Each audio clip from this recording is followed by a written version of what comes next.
Thank you, Chair. My name is Jaap Nel. I'm the Senior Manager for the registration of qualifications and the recognition of professional bodies. I will talk about the registration of qualifications and how the registration process will contribute to mobility of learners for learning as well as for work. Next will be Mr. Wellington Rado. Thank you, Yapi. And as Yapi has indicated, my name is Wellington Radu. I am the Senior Manager for Authentication Services, and I will be talking about how the verification of South African qualifications and evaluation of foreign qualifications have to do with learner mobility. Thank you. Thank you, Wellington. My name is Naveen Vasudev. I'm the Manager of Business Development and Stakeholders with specific focus on international stakeholders. And in today's presentation, I'm going to be talking about international networks and how international networks play a role in enhancing learner mobility. I will also be doing a final conclusion to the presentation that's going to be done. Over to you, Yapi, for starting the presentation. Then when we look at RPL and entry requirements, that RPL is basically for access to a qualification as well as advanced standing. If you look at access in each and every qualification, you can see that they also need to indicate what are the entry requirements to this qualification. So RPL for access is that if that learner does not have the entry requirements or the minimum academic knowledge and experience, they can be RPL'd to start with this qualification. And in there is that they look at non-formal, informal, and other formal learning already completed as part of the learner learning. Advanced standing is that where the learner completed already some modules learning, and it can again be informally, non-formal, or formally, where they can get credits as part of the qualification, where a learner may claim that he completed already some units or modules.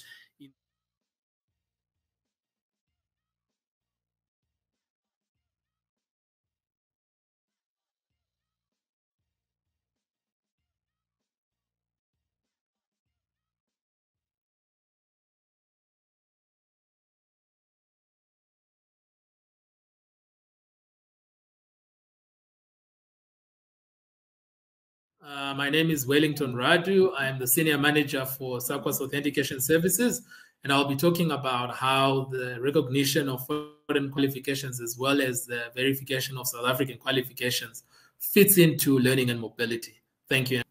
Thank you, Yapi, for setting that background. I think it's important, especially when we're looking at international trends, to then ask ourselves why we verify and evaluate qualifications within the global context. And the main reason is about trust. And the reason we need to trust qualifications is so that we have an education system that everyone in this country can say they believe in it and they know that it works for them. So at the same time, it's also about the quality of education, as Yapi mentioned at the beginning. But at the core of it is about mobility, and this is what we are talking about here. And in our case, when SAQA verifies and evaluates both national or South African qualifications and foreign qualifications, we are looking at various things. So the one is about immigration purposes for either further studies or professional registration or employment. And if you look at all these things, it's about mobility, not only in terms of learning, but also in terms of work. So how do we then verify South African qualifications and evaluate foreign qualifications? On the left-hand side of your screen, you'll see a process flow, and that process flow deals with South African qualifications. So as soon as a qualification holder applies on our system, we then capture the information, we process it, and then we issue a verification letter. On the right-hand side, you have a process flow for foreign qualifications. So when we evaluate foreign qualifications, we look at a number of things, some of which include whether the awarding institution in that particular country was accredited to offer that qualification. We also look at the qualification. So in other words, if that qualification offered by that particular institution was also accredited and it's also in the sense that the institution is supposed to offer that qualification. And then we also look at the authenticity of the award. So in other words, is the qualification holder the one who actually obtained that qualification legally? And the main issue here that we need to take into account is that we do have a policy and criteria that guides us in evaluating foreign qualifications. And what's important is that the qualification meets all this criteria, at least from the time when the qualification holder was enrolled. So all those boxes, those 3 boxes have to be ticked. And then the last part that we do is, once we have established that all those 3 are in good order, we then compare that qualification to the South African qualification. And the reason we do this is to try and place it within our NQF and to see where it fits, so that it becomes easy and possible, not only for further studies, but also for employment, for professional registration, and the other.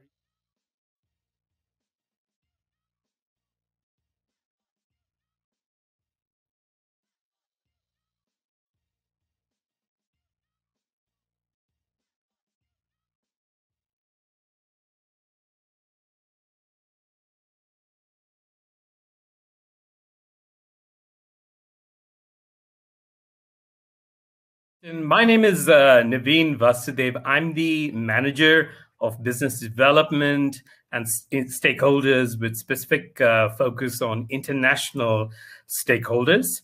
And in today's presentation, I'm going to be talking about international networks and how international networks play a role in enhancing learner mobility.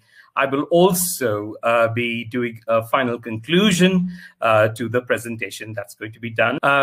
So my presentation, my very brief presentation, which will go towards its conclusion of the whole presentation, is going to be looking at the work of in South Africa in the education landscape and how it has influenced the international education landscape. But in doing so, I'm going to be focusing a fair amount on the importance of international networks as structures that have a very positive outcome on the issue of mobility. So that would be my focus of the presentation. Now, as even in both Wellington and Yapi's presentation, there's been a fair amount, of talk and focus on, I think, concepts such as, and I think this would be true of the whole webinar, concepts such as migration, increasing globalization, labor market, internationalization. Those are some very important concepts that we will be grappling with, and we are grappling with, all in the focus of mobility. So I just also want to say that when we talk of mobility, of course, I think I would say mobility is as old as humankind, and mobility in higher education, it covers a vast amount of transnational mobility of students, researchers, teaching staff. And also we need to keep in mind that migration or mobility, we are both covering the out migration, but also the incoming migration of students and other actors in the education landscape, some of which were shared by both Wellington and Yapi. Now, currently, there are numerous networks and structures that are being operated quite well to enable mobility in learning. And these are cross-national, policy level, implementation, as well as planning. Now, my presentation very briefly looks at 5 or 6 of some of these networks, including agreements, which have played a very important role in the past several years in enhancing mobility. 2 of the ones which I'd like to speak, and I'm sure the people out here in the webinar, they have far more, information about some of these structures, so I won't go into much detail, but I just want to highlight some. The first is the African Continental Qualifications Framework, a pan-African qualification framework that is being developed Africa-wide. The second is the SADC Regional Qualifications Framework, or what is called SADC QF Qualifications Framework. Now, the SADC community took the initiative of developing a regional qualifications framework. And in this regard, there's a 10-level reference, a SADC Regional Qualifications Framework, which was established in 2011. And it was launched in 2017. Now, what is important about both the African qualifications, continental qualifications framework, a bit of a mouthful, and also the SADC regional qualification framework, is that they both share the collective objective of enhancing mobility on the African continent. But thirdly, I also want to raise what is really very important and which probably will be talked about quite a bit in the webinar is the Addis Convention on the recognition of studies, certificates, diplomas, degrees, and other academic qualifications in the higher education in African states. Again, playing a very important role, South Africa having ratified this particular convention. Now, I also want to state a little bit about two other areas. One is the recognition of informal and non-formal learning. And again, internationally, the recognition of non-formal and informal learning has become very high on the political agenda with international agencies as an OECD, UNESCO, the ILO, CEDEFOP, and who have been conducting a number of research and providing guidelines on how to promote this practice. Again, in South Africa, a lot of work has been done in non-formal, informal learning sector through particularly the process of the RPL, recognition of prior learning, and also the CAT, which caters towards recognition of credits previously obtained towards qualification and part qualifications, and which are registered on the NQF. So I very briefly have touched upon these structures that are currently fairly, and some of them very active.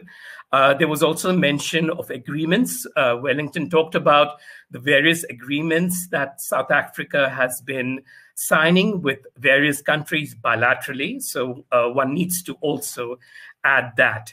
Now, I'd just like to focus very quickly on three structures, international networks, which have been in the last few years playing a very important role, both globally as well as in the continent, regarding recognition of qualifications. I'd like to just start from the middle, which is the AQVN, which is a fairly young African network. It's called the African Qualifications Verification Network. Like the name says, the focus is on enhancing verifications in the African continent. It was initiated, SACWA played a very big role in initiating this network. It was initiated in 2014, where various countries, about 14 countries, had come to South Africa, where they discussed and agreed the importance of a network which would enhance verification practice in the continent. And the particular network was formulated in 2017, going strong, and a number of countries within the continent have been coming together to function and to see what are the ways to improve the practices of verification. Secondly, the Groningen Declaration, which is a network on enhancing digital learner records, a Netherlands-based organization. South Africa and SACWA is a founder member of the Groningen Declaration, and a lot of work is being done in how to make the digitization, improving digital learner records globally, but also in Africa. And thirdly, And lastly, I'm going to speak about a little bit about the Association of International Credential Evaluation Professionals. It is a platform of like-minded credential evaluation professionals based in North America, but global in scope, and with the active participation of South Africa in this particular platform. And there have been a number of activities, events that have been taking place globally by this particular network. What is also very important is that the networks have also been collaborating with each other, leading to a number of interesting activities, both globally, but also in the African continent. So the next question, of course, to see is what are the advantages of establishing networks? How does it really help? Very briefly, one is it does improve visibility and increased credibility of entities that are working towards the recognition of qualifications. And we've been seeing it, South Africa, SACWA, and the other entities have been playing a very important role in these.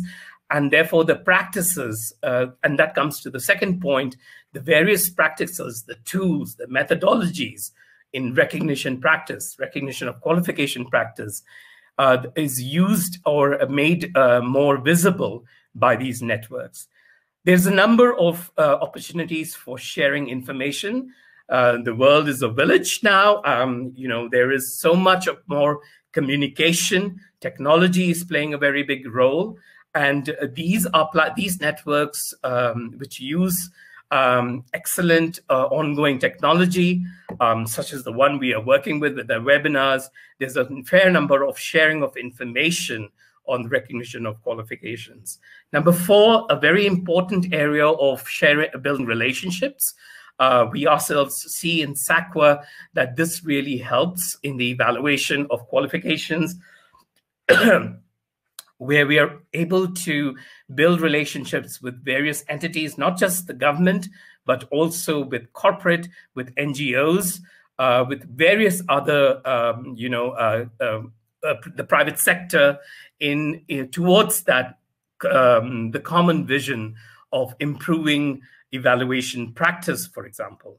And number 5, again, this is something that SACWA has seen over the years. It has helped us to widen our contact base to improve our evaluation, our recognition practices. I'd like to stop there in terms of the networks. I'd like to just continue. This particular presentation has been looking at the role of South Africa, the role of SACWA as an enabler and facilitator of mobility. And like I said, we're not only talking about one form of mobility, but it's a two-way process. And the work that is being undertaken in South Africa and globally has been to help, to assist and to enhance mobility practices. Yapi spoke a lot about registered qualifications, how qualifications and it helps in building competencies, both knowledge and skills. So covering the range from learning to the level at the work level. And also it improves collaboration. We've seen the international trends in NQF development, where Wellington focused on. And then finally, as I had talked about, the role of networks, the role of national networks, and the role of international networks in enhancing mobility. With that, I come to the end of our presentation. Would be very happy to open it up for questions and for discussions. Thank you very much.